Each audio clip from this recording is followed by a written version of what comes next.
De warmte kon je uit de huis uitwaaien. Dan speelt je weer het ruitniepen, het warmniepen, het waaide stevig en dan is de warmte voort en dan is het in één keer frisser. Maar mensen, we hebben wel te krijgen met gewone simmertemperaturen en dat zal de komende dagen niks gaan blijven. Simmerwaar nog altijd. Joen en vannacht vrij helder waar. De wind valt stadig gewoon wat meer voort. In het watergebied nog matig, komt uit west tot zuidwest waai.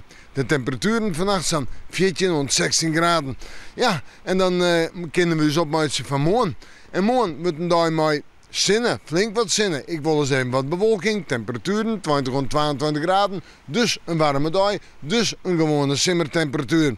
En de wind die zal zwak of matig wezen en die komt nog altijd uit westelijke richting mooi. Zorgen we dan vooruit, dan komen we een vreedzin mooi droeg waar.